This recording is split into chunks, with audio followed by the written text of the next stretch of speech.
I greet you in our native Chochenyo language. My name is Charlene Nijmeh, and I'm the chairwoman for the Muwekma Ohlone Nation of the San Francisco Bay Area. And right here, this is a picture of my mother hitting an archaeologist with a shovel. That's where it started for me, because he was trying to remove her and my grandmother from a burial site of our ancestors. This white archaeologist told them they didn't belong there, that these weren't their ancestors, and that the Ohlone people were extinct. Well, my mother disagreed with him. She swung that shovel, hitting him, and she went to jail. She went bankrupt, and she lost her home. This was a very traumatic event for me. My mother tried to protect her people that day but she always regretted her actions. She would often tell me, "It's not who we are. We can't let them make us so angry that we revert to violence." She sat me down when I was a very young girl and she said, "Charlene, the struggle started way before me, and it won't end with me.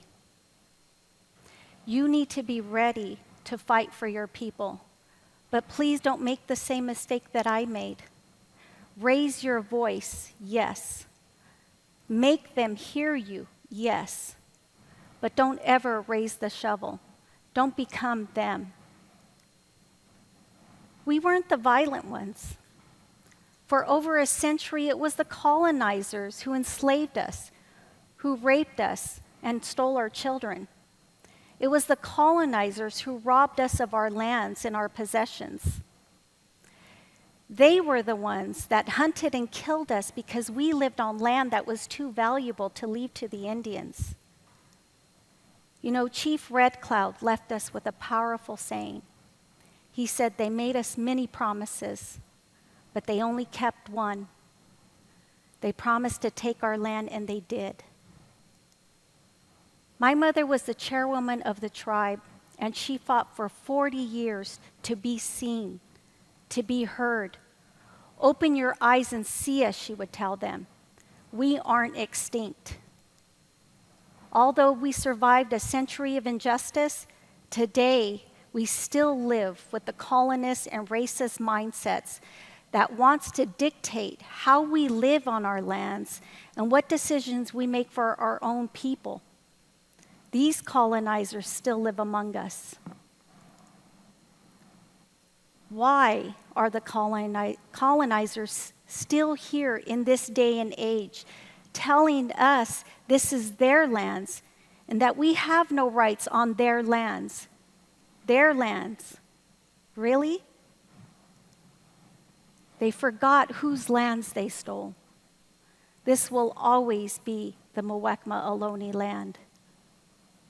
If our oppression is allowed to continue in this day, in this year, 2023, then the words of truth and healing mean nothing.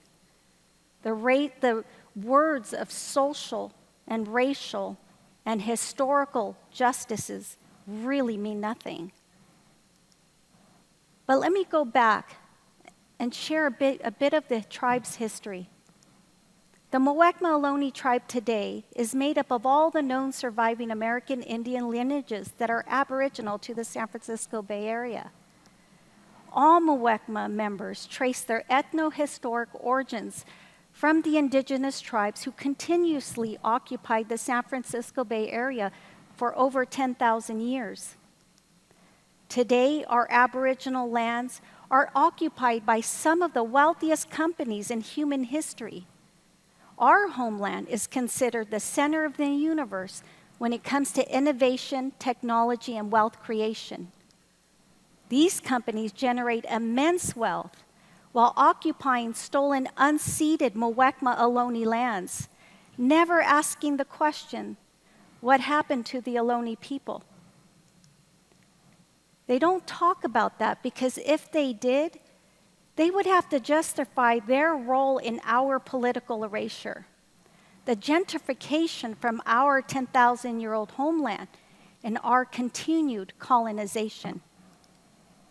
When the Spanish arrived in the late 1700s, all Muwekma Ohlone ancestors were rounded up and forced into the 3 Bay Area missions: Mission San Jose, Mission Santa Clara, and Mission Dolores.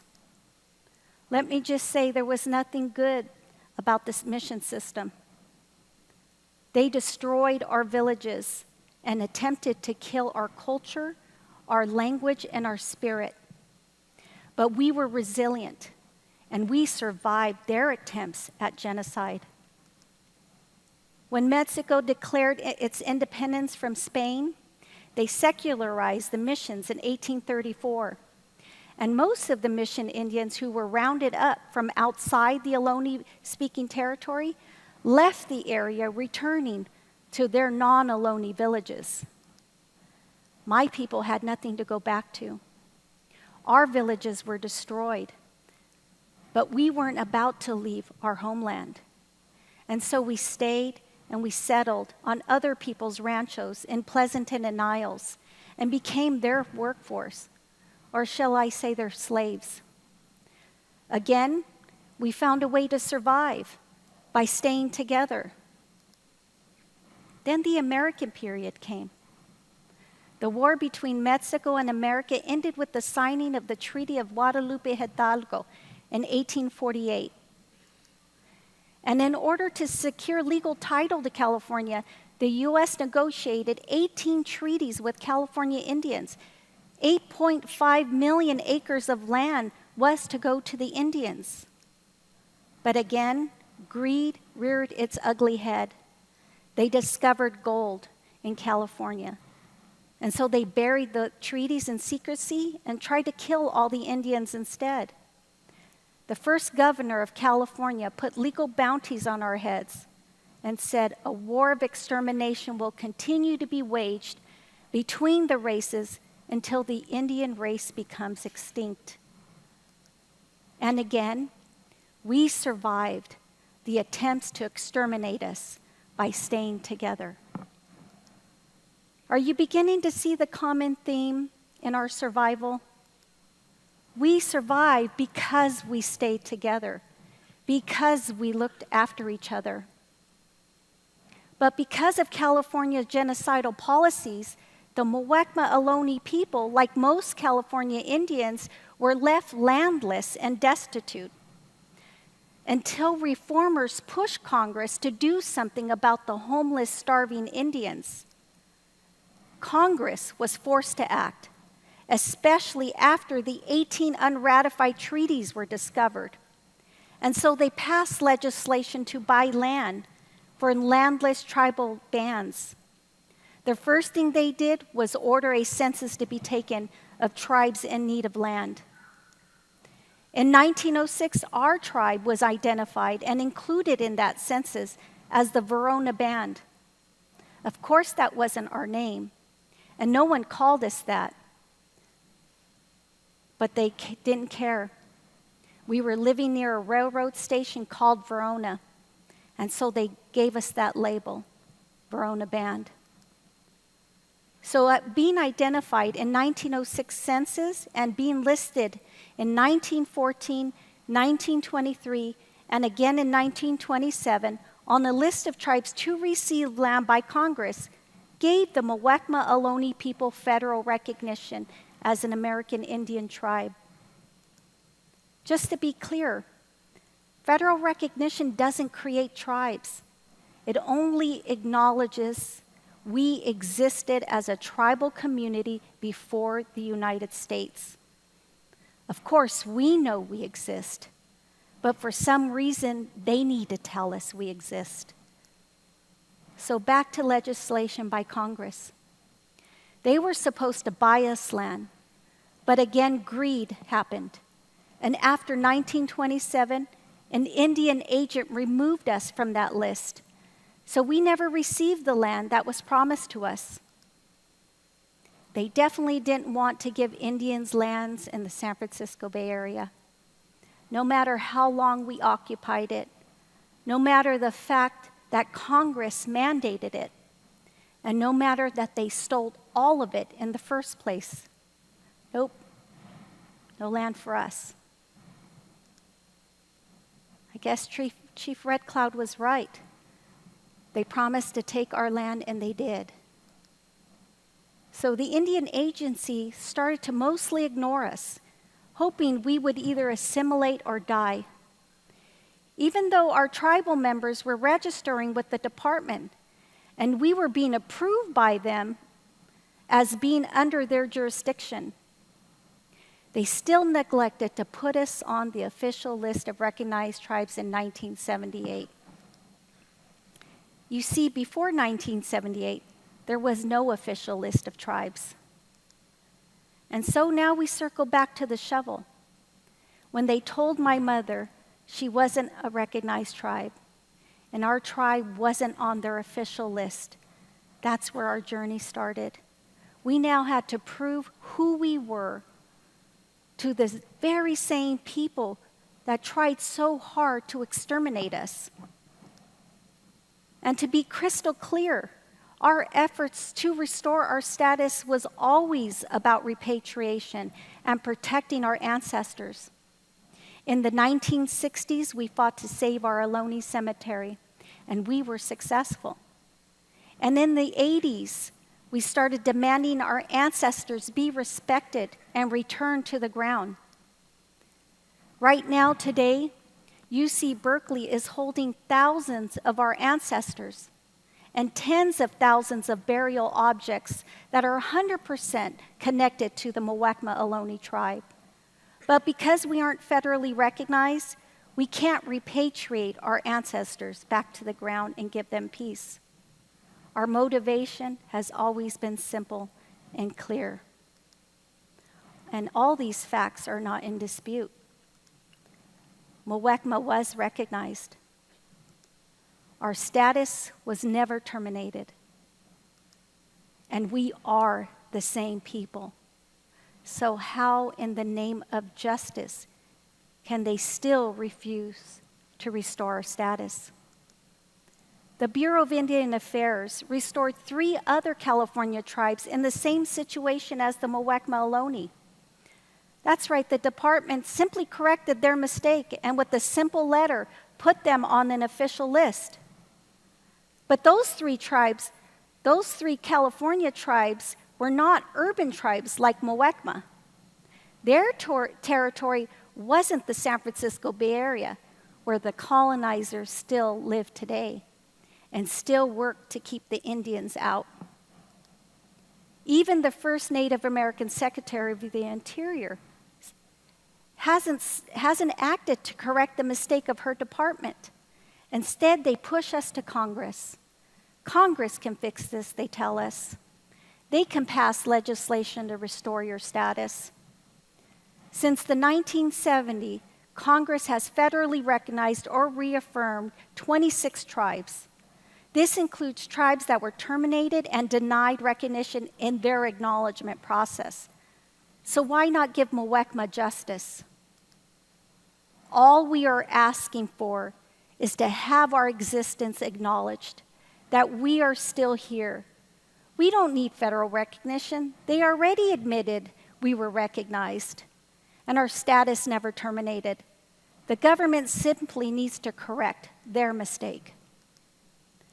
But the colonizers showed us who's really running things in the San Francisco Bay Area.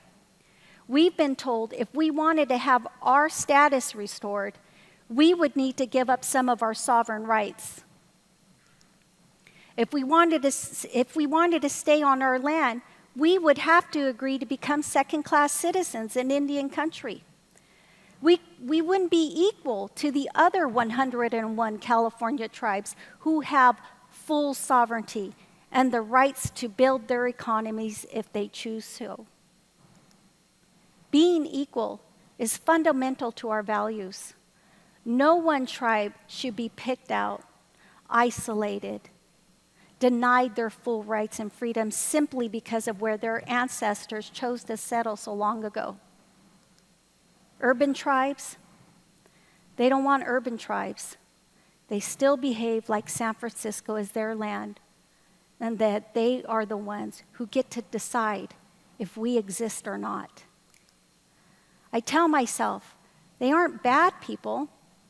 They grew up in a different time, a time when people were taught and raised with a false history that painted us as savages and the white European settlers as the heroes who conquered the West and civilized us. They think America is great despite the Native American people, not because of the Native American people. Their early programming comes from the colonizers, and they still think like that today. Of course, that's no excuse. They are wrong, dead wrong on this issue. And they need to move out of positions of power if they continue to think in the colonialist ways. The Muwekma Ohlone people are a proud people who should have the same rights as other tribes. The rights to live in freedom, peace, and dignity on their own lands. The right to nation build rather than be dependent on the federal government for handouts. We refuse to cede our rights and the rights of our future generations. They believe they have the upper hand, that they can wait us out because we are being gentrified out of our homeland and our community is at risk of extinction. They believe we will be pressured into giving up our rights in order to stay on our lands. Well, they haven't been paying attention. Last month, we lost one of our elders, Hank Alvarez. He was 100 years old, and he fought his entire life to restore his tribe status. Hank used to tell us a story about going to the BIA in Washington, D.C., asking them, how is it possible that he grew up as an Indian in a federally recognized tribe, went to war to fight for his country, and now they say his people don't exist today? He felt betrayed by the country he and his 4 brothers and almost all the Muwekma Ohlone men enlisted and fought for. Thinking of that story makes me sad. Hank passed without seeing his tribe restored. But thinking of Hank's spirit, his honor, his dignity, makes me proud, makes me fight harder, like Hank fought, like my mother fought, to protect our people's right to exist on our 10,000-year-old homeland with full sovereignty, without trading our rights in exchange for political support. Our people survive far worse for far longer. We can outlast this generation of politicians. They want us to be quiet, silence our voice. Shh. Don't talk about the colonizers who live among us. They want us to go quietly in the night. Instead, we will force them loudly into the light. We will not be silenced. We will reclaim our sovereignty. We will reclaim our dignity, even if it means the struggle continues.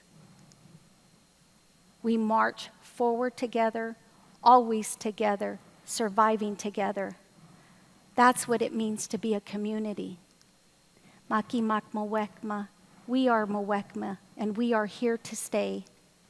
Gishor Shekinan. My heart, my breath, and my spirit are with you. Ho. Thank you.